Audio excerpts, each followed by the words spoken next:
Assalamualaikum warahmatullahi wabarakatuh. Perkenalkan, nama saya Diki Audibowo. Saya ditemani ketiga teman saya. Kami di sini akan menjelaskan laporan laba rugi. Yaitu apa sih isi dari laporan laba rugi? Jadi, laporan laba rugi adalah laporan yang masuk ke dalam 3 laporan penting bagi sebuah perusahaan yang dilaporkan oleh bagian finance di sebuah perusahaan yang berisi laporan keuangan tertentu seperti pendapatan, beban, mau itu pendapatan lain-lain atau beban lain-lain, itu sama saja, atau yang sifatnya ditanggung oleh sebuah perusahaan. Kita masuk ke slide yang kedua. Apa sih hubungan laba rugi dan neraca? Dalam teori akuntansi dikenal dua pendekatan dalam menilai hubungan antara neraca dan laba rugi, yaitu articulate dan non-articulate. Pendekatan articulate artinya laba rugi itu dianggap sebagai sublikasi dari perubahan modal. Pendekatan articulate ada dua konsep, yaitu konsep revenue and expense approach dan asset liability. Nah, pendekatan non-articulate, neraca dan laporan keuangan laba rugi ini secara sistematis independen satu sama lain. Dalam konsep ini ada transaksi yang tidak mempengaruhi laba, tetapi langsung dipindah ke pos yang bukan hasil dan bukan biaya. Kita masuk ke slide yang ketiga, yaitu konsep matching. Menurut teori matching konsep, maka biaya yang harus dibebankan sesuai dengan pengakuan dan periode penghasilan berdasarkan waktu pengeluaran atau pembebanan biaya, dan prinsip matching dikenal dua konsep, yaitu direct atau product matching dan direct atau periodic matching. Nah, di sini ada direct atau product matching. Caranya dengan match penjualan atau hasil yang telah diketahui dengan biaya yang berkaitan dengan produk atau jasa yang dijual.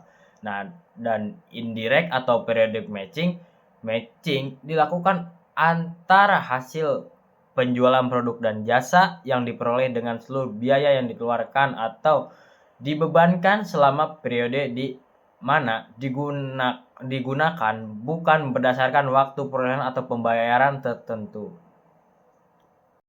Konsep direct dan indirect dapat diterima apabila banyak biaya periodik secara tidak langsung dikaitkan dengan biaya pada periode sekarang. Yang kedua, untuk hal-hal tertentu, sukar mengidentifikasi hubungan langsung antara satu jenis dan hasil biaya. Suatu biaya tidak bisa dianggap akan memberikan kontribusi terhadap hasil yang akan datang. Biaya yang bersifat berulang-ulang dan reguler, dan banyak biaya yang bersifat joint cost. Hasil biaya dan laba. Yang pertama, hasil revenue. Komite on Terminologi mengidentifikasikan revenue sebagai hasil dari pengajuan barang atau jasa yang dibebankan kepada langganan atau mereka yang menerima jasa. Yang kedua, biaya atau expense. Biaya-biaya dibagi dalam 3 golongan. Yang pertama, dihubungkan dengan penghasilan pada periode itu.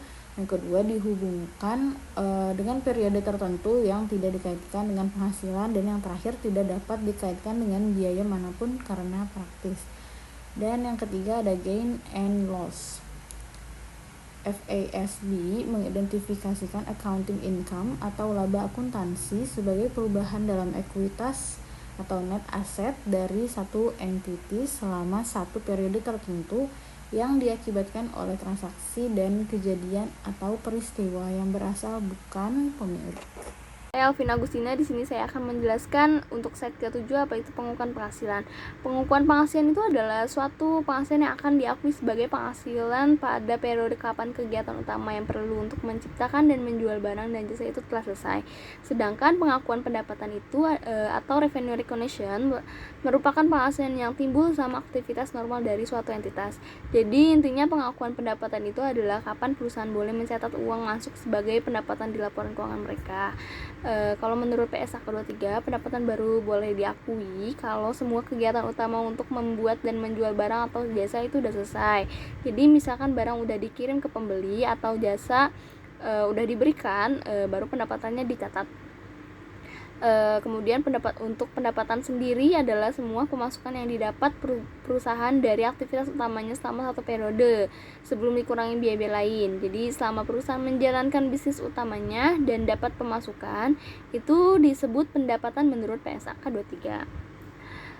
Selanjutnya untuk set ke-8 yaitu bentuk laporan laba rugi. Yang pertama ada current operating concept of income. Konsep ini itu hanya akan mencerminkan perubahan-perubahan nilai dan peristiwa-peristiwa yang dapat dikendalikan oleh manajemen dalam current period. Jadi pendapatan yang dihitung itu yang benar-benar berasal dari aktivitas utama perusahaan di periode itu. Yang kedua itu ada all inclusive concept of income, yaitu konsep dalam menentukan hal apa saja yang perlu dimasukkan ke dalam income, yaitu mencakup segala perubahan dalam kepemilikan. Pendapatan yang diakui itu nggak cuma dari aktivitas utama, tapi juga semua perubahan dalam kepemilikan selama periode itu, termasuk keuntungan atau kerugian lain yang belum tentu dari operasi utama. Income Smoothing Accounting Service. Cara melakukan Income Smoothing Accounting Service mengatur waktu kejadian transaksi, memilih prinsip atau metode alokasi, mengatur penggolongan antara laba operasi normal dan laba yang bukan dari operasi normal. Selanjutnya ada tujuannya, yaitu menurut Nesser dan Parulian, tujuan dilakukannya perataan laba adalah perataan laba mempunyai tujuan untuk mengurangi variabilitas laba yang dilaporkan. Selain itu, perataan laba dapat dibedakan menjadi dua jenis utama, yaitu artificial smoothing dan real smoothing. Selanjutnya, pada slide terakhir, saya akan membacakan kesimpulannya, yaitu laporan laba rugi merupakan elemen penting dalam menilai kinerja keuangan perusahaan selama suatu periode.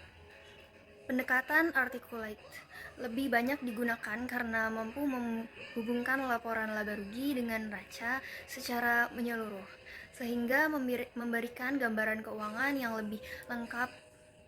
Konsep matching sangat penting dalam pengakuan biaya, baik yang terkait langsung dengan produk maupun yang dialokasikan berdasarkan periode penggunaan.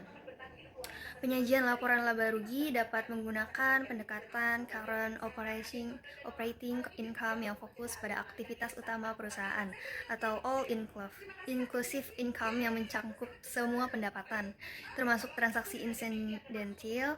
Praktik income smoothing dapat membantu menstabilitaskan laba dari periode ke periode, tetapi harus dilakukan secara etis agar tidak menyesatkan pemangku kepentingan yang ada pada laporan laba dan rugi.